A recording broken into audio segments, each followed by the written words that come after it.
Bonjour, c'est Pierre Craig qui vous parle.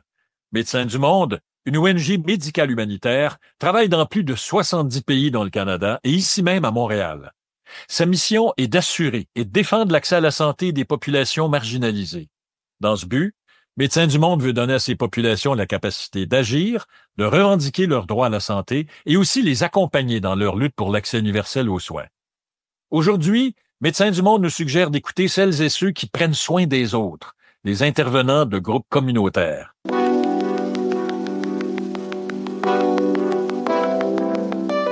Leur travail, aider dans la rue les personnes en situation d'itinérance, défendre leurs droits aux soins, au respect, superviser les consommateurs de substances sans les juger, même quand ils sont parents d'enfants, tendre les bras à des femmes brisées dans tous les sens du mot par des violences conjugales.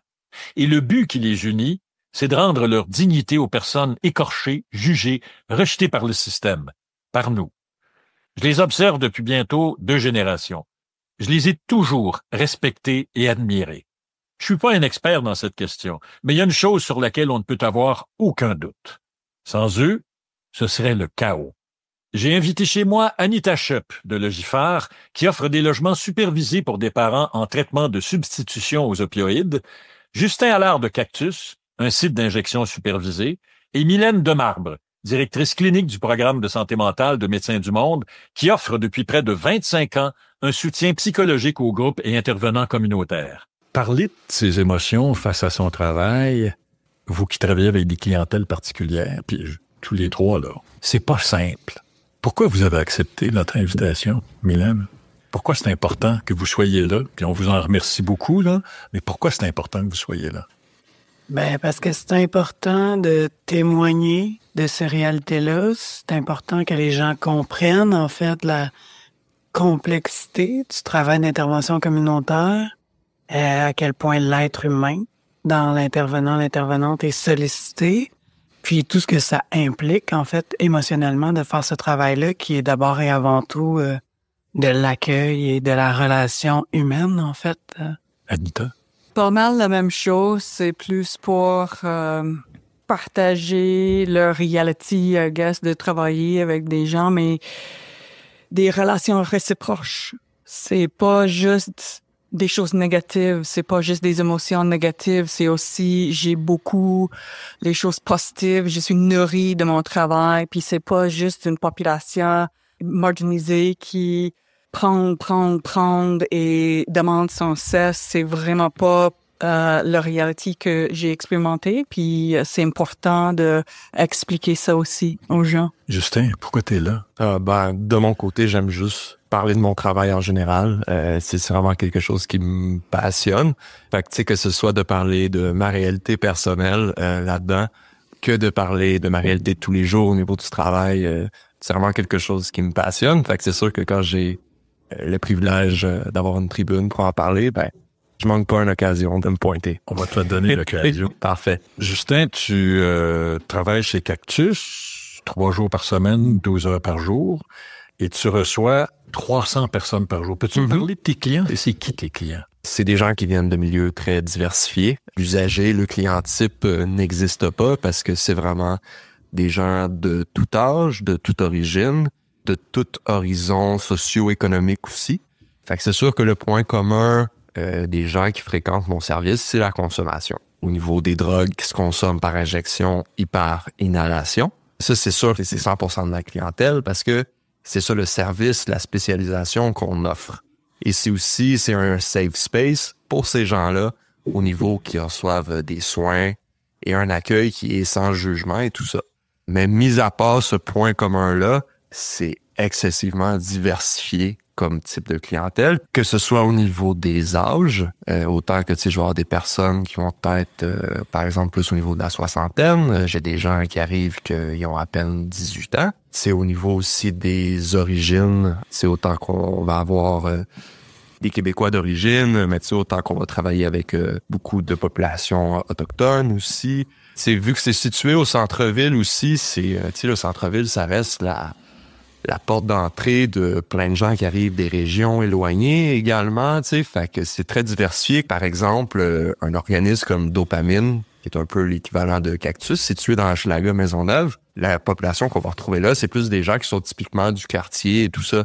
Tandis que, tu sais, le centre-ville de Montréal, c'est une plaque tournante, tu sais, que ce soit les gens qui arrivent d'autobus, de la gare d'autocar, tu sais, peu importe. C'est là que beaucoup de gens vont se ramasser. Fait que c'est pour ça que vraiment, c'est très diversifié, les gens qu'on reçoit.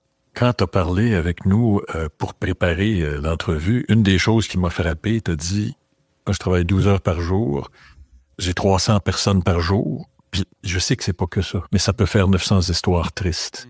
Puis je sens que tu as une pudeur à parler de ta clientèle. Est-ce que je me trompe? Oui, non, parce que, tu sais, oui, c'est sûr, c'est un sujet qui est très, tu sais, qui frappe beaucoup. Puis, tu sais, il y a beaucoup de personnes qui sont dans l'itinérance, sont dans la consommation. Et aussi, tu sais, dans un certain sens, ils ont un équilibre là-dedans. Ils vivent leur vie là-dedans, leur quotidien. Il y a des gens qui viennent à Cactus, qui ont une certaine situation de vie que, d'un point de vue extérieur, on pourrait se dire, hey, ça n'a pas d'allure de vivre comme ça, dehors, à consommer, à moins 30. Mais tu sais, faut pas oublier qu'il y a des gens qui ne fitent pas dans la société, puis qu'ils sont dans cette situation-là, puis qui ont un équilibre, puis qui sont bien et qui vivent leur vie. Puis ces gens-là, ils ont le droit de recevoir des services qui leur conviennent et tout ça. C'est sûr qu'on va recevoir des gens en crise, que ça va pas, que, tu sais, ils viennent d'apprendre des décès, que là, c'est très dramatique, mais il y a aussi des gens qui sont bien dans cette marge-là et qui ont le droit d'habiter cette marge-là. Puis que, entre guillemets, c'est ça aussi que j'aime à un endroit comme Cactus, c'est que je demande pas à ce que les gens s'améliorent, qu'ils s'en sortent, qu'ils arrêtent de consommer. Moi, je suis là pour les accueillir, leur offrir une expertise, un endroit sécuritaire, puis après ça, qu'est-ce qu'ils font de leur vie? Ça les regarde, tu sais. Anita, tu travailles chez Logifar. Oui. Logifar, c'est un organisme qui vient en aide aux familles, là, qu'elles soient monoparentales, en couple ou peu importe, qui ont surtout des enfants, si j'ai bien compris, de 0 à 5 ans, puis c'est des parents qui essayent de se sortir d'une dépendance aux opioïdes. Aux opioïdes, on parle de fentanyl probablement, d'héroïne, de médicaments auxquels les gens peuvent rester accrochés. Est-ce que tu peux me parler de ta clientèle aussi? Il faut qu'une parent dans une famille est sur un agoniste des opioïdes. Alors, ça veut dire que ça peut être, une personne peut être sur méthadone pour 10 ans, elle a besoin d'une pause. Les appartements sont subventionnés. Puis, dans le mandat, le bout est pas de sortie, le bout est juste de être sur un agoniste. Puis, quelquefois, des familles sont stables, mais quelquefois, des gens viennent de tomber enceinte, puis il faut apprendre de devenir parent. Il faut apprendre de prendre un chemin plus stable pour la vie de la famille, pour la vie de l'enfant. Puis, on ne demande pas le sobriety, mais on demande qu'il y ait un certain niveau de stabilité pour la sécurité de l'enfant et la sécurité de la famille. Alors, quelquefois, des gens arrivent, c'est le Cadienne ou le méthadone, c'est nouveau, puis il y a beaucoup qui arrivent dans le cerveau. Ça peut affecter aussi leur santé mentale, physique, mais aussi comment ils interagissent avec leur enfant, la santé mentale de l'enfant et aussi on connecte la santé physique de l'enfant aussi. Tu essaies de maintenir les familles à flot, pas nécessairement de les maintenir ensemble, mais t'essayes de protéger les familles, toi. Oui, d'être un outil lequel la famille peut utiliser pour être plus stable. Souvent, des parents sont déjà là. Des parents veulent être des parents et veulent que la famille est saine. Puis, il a besoin juste d'un espace, un coup de main pour être plus stable. C'est pas toi, l'artisane, qui fait le produit. C'est eux qui se servent de toi comme un outil pour essayer d'arriver là où ils veulent aller. Exact, okay. C'est ça. Et toi, Mylène, toi, ta clientèle, c'est Justin, c'est Anita, c'est les autres. Peux-tu me parler de tes clients? Médecins du monde, ça fait plus de 25 ans qu'on s'implique auprès des intervenants communautaires qui travaillent principalement en itinérance, dépendance, travail du sexe et autres marginalités. Notre slogan pour ce volet-là, c'est « Aider les gens qui aident les gens ». À la base, en fait, les services sont nés d'une recherche sur le terrain, donc en 2001, où ils ressortaient des équipes l'immense complexité de leur travail, en fait. Il y avait une crise, entre guillemets, au niveau des jeunes de la rue à cette époque-là, au centre-ville de Montréal. Beaucoup de décès de jeunes et un trou de service, en fait, au niveau institutionnel béant. Puis, les équipes qui disaient, OK, nous autres, on gère tout ça avec nos ressources au quotidien. Puis, ça serait intéressant, en fait, qu'il y ait de l'appui. Donc, c'est né des besoins du terrain, puis on soutient les intervenants de différentes façons. Donc, en leur proposant de la psychothérapie individuelle. Alors, si les gens veulent s'inscrire pour faire une démarche personnelle, ils sont bienvenus. Ils peuvent parler du travail ou ils peuvent parler de tout ce qui se passe dans leur vie. Mais on a aussi des espaces de soutien de groupe. Donc, la supervision clinique, nos psys se déplacent dans des organismes. C'est plus que 45 équipes qu'on accompagne en ce moment. Par exemple, on va aller à la rencontre des équipes une fois par mois, puis ils peuvent discuter ensemble de tout ce qui concerne leur travail. Fait que ce soit des situations particulières avec les usagers sur le terrain, que ce soit plus largement un sentiment d'impuissance, des problématiques complexes, comment ça évolue les choses sur le terrain aussi, parce que quand on a les deux pieds dedans, on est assis avec deux personnes qui sont bien placées pour savoir comment tout bouge. La réalité du commerce de rue, les substances, la précarisation avec la crise du logement, tout ça. Donc, on peut parler de ces choses-là aussi. Puis, on a différents espaces plus de formation, aussi des fois de renforcement des compétences. Mais l'idée, c'est de créer des espaces de parole par et pour les équipes. Prendre le temps de s'arrêter dans le feu roulant du quotidien, puis se déposer ensemble, puis réfléchir. Tu dis, on a commencé ça au début des années 2000 parce qu'il y avait une crise. C'est la prise de conscience qu'il y avait une souffrance chez les intervenants qui a fait que vous avez commencé ça? Des besoins d'appui, en fait. Les intervenants eux-mêmes disaient, on aurait besoin d'être soutenus, nous aussi. Pourquoi ils vous disaient ça? C'était quoi le besoin? Qu'est-ce qui était à l'origine de ce besoin-là? Je pense qu'il y a une part de souffrance. Je trouve ça important d'ajouter qu'il n'y a pas que de la souffrance non plus. Mais je pense que oui, il y a une part de souffrance parce que être au contact avec des personnes en souffrance, en fait, ça nous touche, ça nous transforme. C'est probablement vrai ça pour tous les métiers de relation d'aide, pas seulement l'intervention communautaire en itinérance. Ce qu'il y a de particulier, je pense, en itinérance, c'est qu'on est vraiment au front des inégalités sociales. On est au front de ce qui brise dans notre lien collectif. Et s'il y avait des crises en 2001, c'est triste de constater qu'on se parle aujourd'hui en 2025 et que maintenant on parle de polycrises. Alors, on les a multipliées dans les derniers 25 ans plutôt que de les résoudre.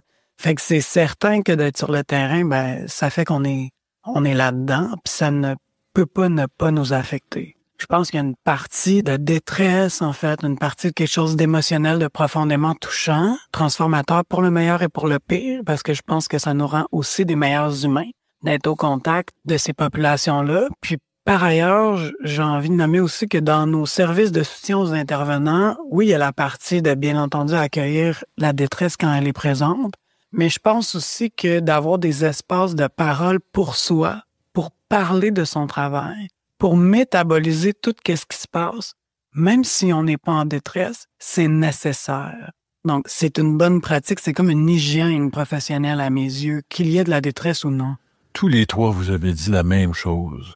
Vous avez eu tous les trois le réflexe de pas me parler de vous, de même pas parler de l'impact que votre relation avec vos clientèles ont sur vous, mais de me parler de ce que la clientèle dont vous vous occupez vous donne. Anita disait, c'est pas juste prendre. Les gens, c'est pas juste prendre, c'est me donner. Je pense, Justin, que tu vis ça aussi. Mm-hmm. Tu sais, je pense que dans un sens aussi, n'importe qui vit à Montréal, on peut difficilement échapper aux effets des crises. On voit les répercussions au quotidien, qu'on soit au front ou pas. Fait que c'est sûr que moi, je le vois de manière très positive d'avoir ce rôle-là, d'avoir cet impact-là, et aussi de pouvoir faire justement du dialogue entre les différentes réalités. Fait que je pense que, au contraire, je pense que ça m'affecterait plus de voir tout ça arriver, puis de me sentir vraiment impuissant, tandis que, tu sais, moi, je considère que c'est un privilège d'être vraiment sur la ligne de front. Ce que le public voit, par exemple à Cactus, tu reçois des gens qui ont des enjeux de santé mentale. Tu reçois des travailleuses du sexe. Tu reçois, évidemment, des personnes en situation d'itinérance. ces clientèles-là et toutes les autres clientèles, parce que tu reçois probablement des gens comme moi aussi à Cactus, pas juste les catégories que je viens de nommer, il y a des gens comme moi. Ces clientèles-là te donnent quoi? T'sais, on voit des choses en travaillant là-dedans qu'on verrait nulle part ailleurs. T'sais. Je pense que ça provient principalement du fait que la plupart des drogues sont encore illégales aujourd'hui. Le coût sociétal de ça, c'est ahurissant, là. Puis on en parle pratiquement jamais parce qu'on pense que la criminalisation des drogues, ça concerne juste les gens qui consomment, mais pas du tout. T'sais. Il y a un bout qui te décourage. Est-ce que je peux dire que ça te déprime un peu? C'est cette vision dont tu nous parles, là? Moi, ça me déprime pas parce que c'est ça qui me motive en même temps de me lever à tous les matins. Mon rêve, moi, c'est plus avoir d'ouvrage. La journée que j'aurais plus rien à faire, là, je vais rester chez nous avec plaisir, tu sais. Mais je pense pas que ça va arriver demain la veille. Mais moi, oui, ça me déprime, ça me désole de voir les gens vivre avec les conséquences très dramatiques de ça. Mais en même temps, c'est ça qui me dit, hey, t'as encore un job à faire, puis ils ont besoin de toi, fait que, ah ouais, vas-y, tu sais. Anita, il y a quelque chose que tu as dit qui est allé me chercher beaucoup. Tu nous as parlé de la violence du système envers les gens que tu aides. Oui, je pense que l'impact le plus difficile est ça, la violence systémique. Violence systémique, qu'est-ce que tu entends par là? Parce que toi, tu connais ça, là, mais pour que les gens qui nous écoutent te comprennent bien, qu'est-ce que tu veux dire par là? Avec mon expérience, qui vient plus de le témoignage de le travail de rue, c'est comme la violence par le SPVM, les barrières de accéder à des services santé sociaux. Mettant un exemple de ça et d'avoir un agent de sécurité dans le CLSC de métro pour gérer le comportement des gens qui viennent là de la rue, ou aussi la violence que je vois maintenant avec des familles de Batcha spécifiquement, mais aussi le DPJ. Plus Batcha et la comprehension. L'incompréhension. Merci. Le fait qu'un parent peut faire la consommation et être un bon parent. Puis, il y a un manque d'expérience, il y a un manque de base théorétique, lequel des gens rentrent dans les familles et ils enlèvent des enfants sans donner les parents une bonne chance de prouver leur capacité. C'est une question morale. Alors, c'est pas basé sur la recherche, c'est pas basé sur tous les outils, les études que nous avons pour prouver l'envers de ça. Puis on voit les impacts sur les enfants, les parents, nous aussi, et leur entourage. Si c'est les parents qui voient leur enfant partir à cause de la conso, les gestes, ça détruit lentement des gens jusqu'à il peut pas vraiment fonctionner. Ça, c'est difficile de voir, mais aussi comment combattre ça. Des gens lesquels on travaille, ils savent que c'est quotidien. C'est une partie de leur réalité et on peut rien faire. Ou pas rien faire, mais c'est comme une montagne des établissements, des institutions qui sont faites pour ça. De travailler avec des communautés autochtones dans une réalité où des institutions sont faites pour la colonisation de leur peuple. Ça, c'est établi depuis combien d'années, centaines des années, puis d'être une petite personne avec une sac à dos qui voit toutes ces injustices, ça, c'est les choses qui m'amènent une type de détresse. De voir la violence, par exemple, parce que tu nous as parlé spécifiquement de la violence de la DPJ, là, qui prend parfois les enfants. Parfois, j'imagine que ça doit être fait. Je présume que parfois, mais toi, ça te touche beaucoup. Tu parles des Autochtones et de notre vision blanche sur les Autochtones qui est pas juste. Non. Qui est pas une bonne vision, puis qui est pas juste au sens de justice, là. Et tout ça, toi, ça vient te chercher beaucoup. Oui. Et les traces, comme tu as dit, la vision blanche, c'est dans les institutions, c'est comment on agit, c'est comment on amène des services aux gens. Alors, c'est très enraciné et souvent, ça ne fit pas avec des gens lesquels on travaille. Alors, ça peut être... ça laisse un impact. Il nous parle de réaction à la stigmatisation, de la violence du système. C'est des choses que tu vois parce que toi, tu t'occupes d'eux. Ben, c'est des choses qu'on voit puis qui sont généralisées, en fait.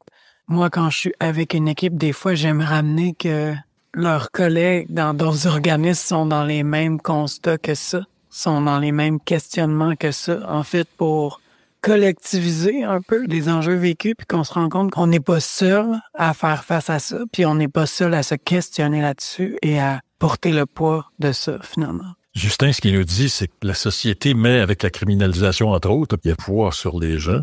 Et Anita nous parle de quelque chose qui, visiblement, la touche profondément. Est-ce qu'il y a des gens qui, à un moment donné, sont obligés de prendre un recul, qui n'y arrivent plus? Mais il y a énormément de gens qui ou bien prennent un recul, ou bien arrêtent, en fait, de travailler en intervention dans ce milieu-là. Je pense que il faut noter aussi que c'est très particulier comme travail.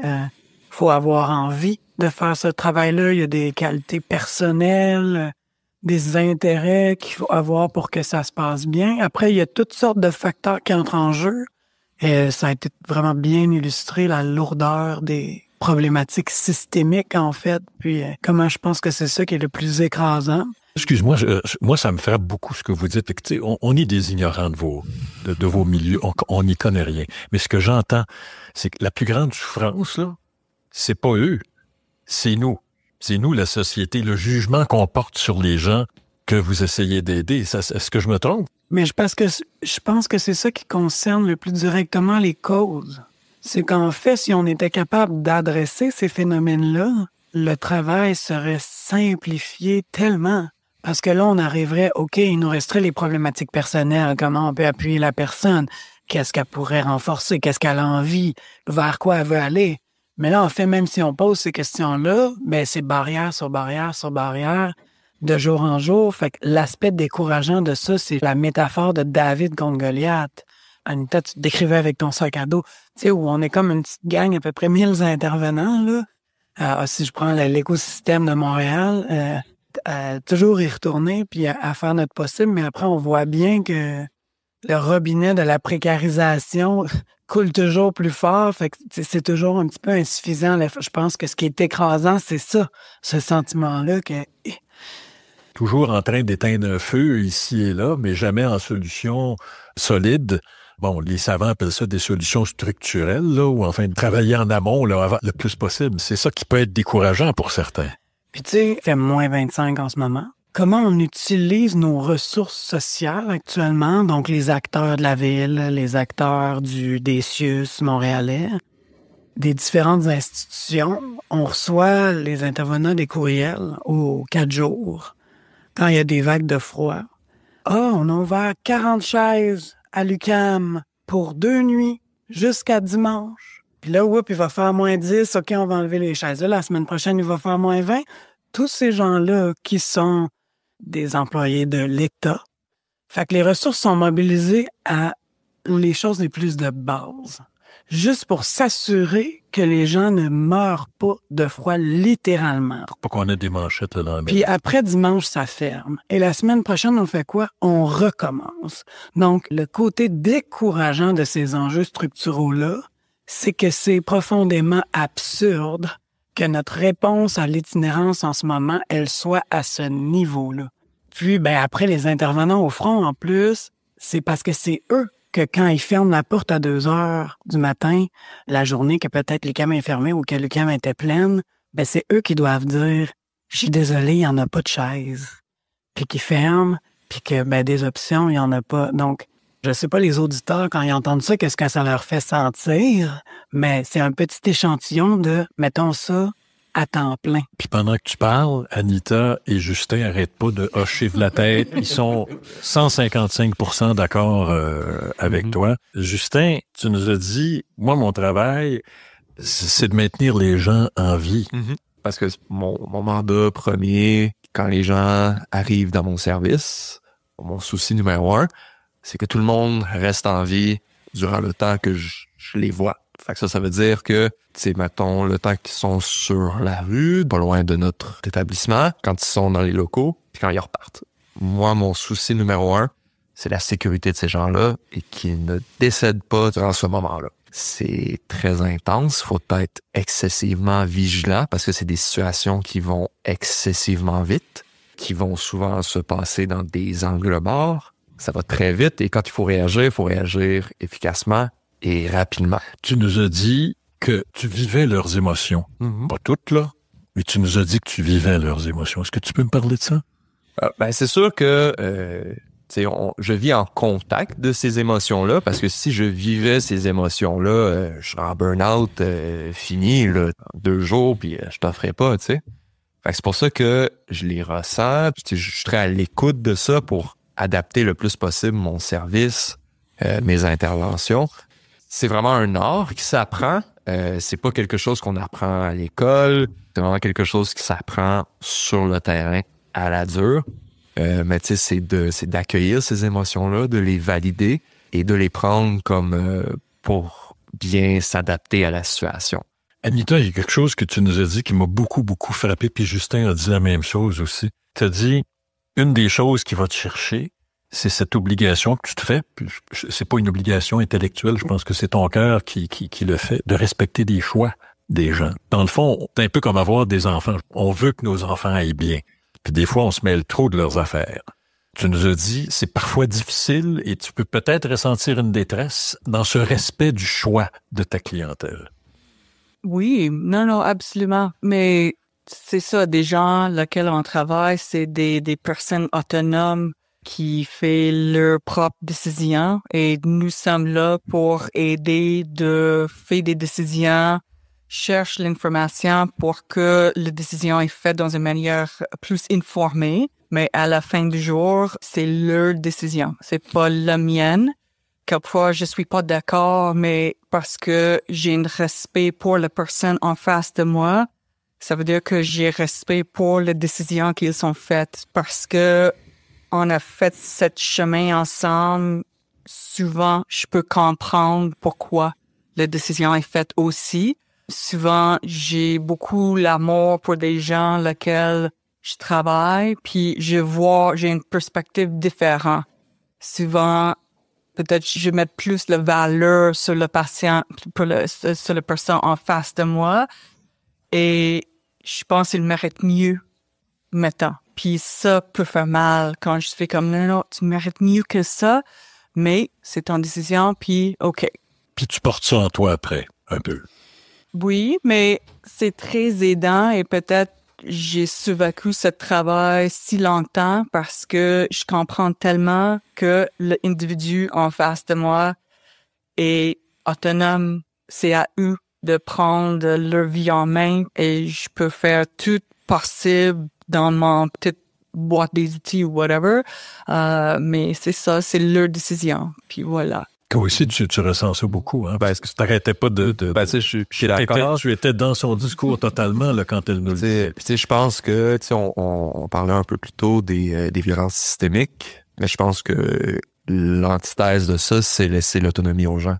C'est ça qui va prévenir ce genre de système qui, tu sais, quand on pense qu'on sait qu'est-ce qui est mieux pour telle ou telle personne, je pense que c'est là que le côté systémique embarque dans certains jugements et tout ça.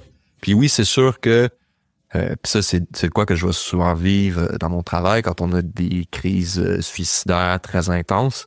Des fois, on n'a pas le choix d'appliquer, par exemple, une P38, un transport forcé à l'hôpital, parce que c'est trop dangereux pour la personne. Puis c'est de loin les décisions les plus dures que j'ai dû prendre dans ma carrière. Mais quand on l'a fait, on s'est tous concertés, on a tout reviré l'envers de la médaille, le pourquoi. On a décidé de prendre parfois ces décisions-là pour vraiment la sécurité de la personne, son intégrité physique. Ça peut être déchirant. Tu en vois beaucoup, ça, des réactions comme ça? Pour moi, ce que ça me parle, en fait, c'est la profondeur des dilemmes éthiques que le travail d'intervention communautaire amène.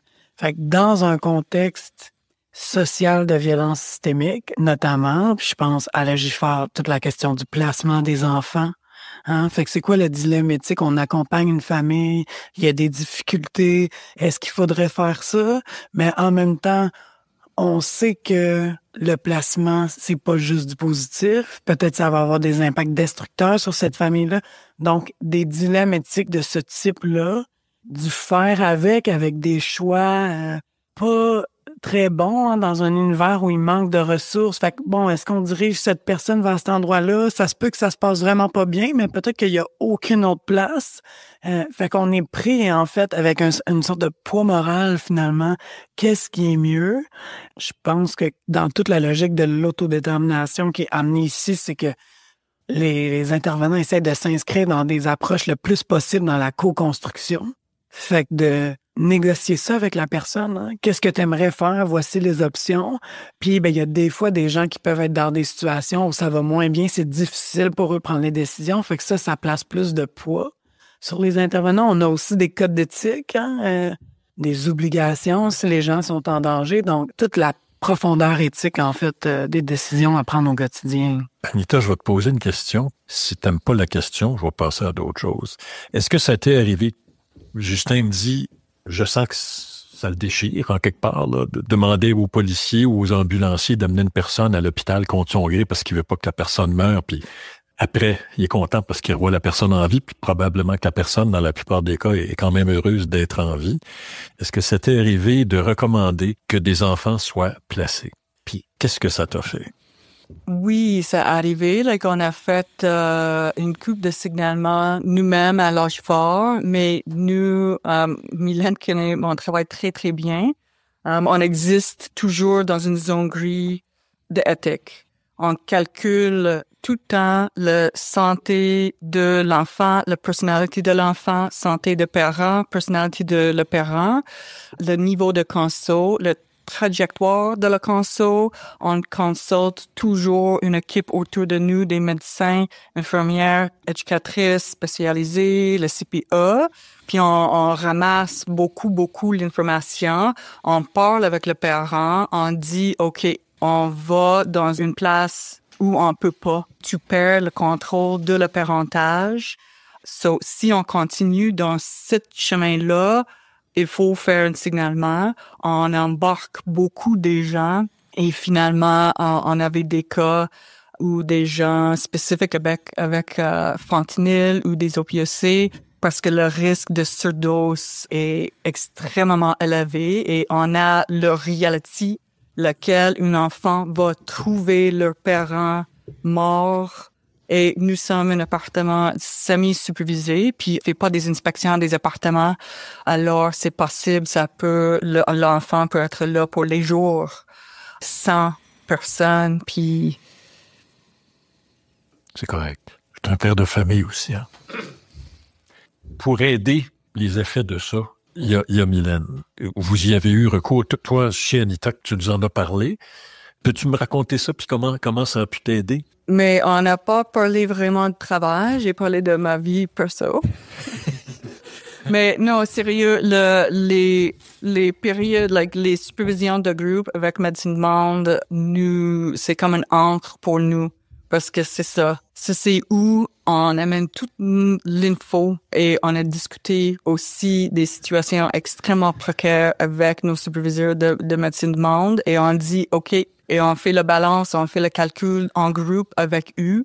Et c'est comme les superviseurs sont comme un baromètre parce qu'ils connaissent notre travail très, très, très bien puis ils comprennent les poids de les décisions éthiques. Comme Mylène vient de dire, c'est comme, c'est quotidien. Il faut aussi faire ces calculs en tout temps. On a des jours où des gens sont en crise, où le matin, nous sommes comme, OK, telle affaire. Puis tous les jours, on discute le cas et les choses changent, puis les décisions changent. Alors, c'est lourd, mais il faut vraiment accepter et embrace ce process-là. Il faut embarquer dans la capacité d'être pas confortable et de faire une décision laquelle c'est pas un bon choix. Il n'y a pas un mauvais ou un bon choix. C'est juste, OK, c'est quoi la moins pire? Aucune bonne réponse que des mauvais choix, tu sais. Alors, mais tu sais, je pense aussi de qu'est-ce qui revient beaucoup, c'est quand on est vraiment dans des dilemmes éthiques, d'où l'importance d'avoir une très grande rigueur au travail. Je pense que c'est ça qui, dans mon cas personnellement, qui m'aide beaucoup à dealer avec toutes les situations difficiles, c'est de faire comme, regarde, j'ai donné Je donnais 100% de moi-même. Je donnais le meilleur de moi-même. J'avais pas la tête ailleurs à penser à autre chose. J'aurais pas pu faire un meilleur choix dans la situation présente. Puis des fois, ça donne des bonnes choses, des fois des moins bonnes choses. Mais tu sais, si ça c'est dans la vie en général, à part donner le meilleur de soi-même, on peut pas contrôler grand-chose d'autre, tu sais. La réaction des autres, qu'est-ce que ça va donner, tout ça.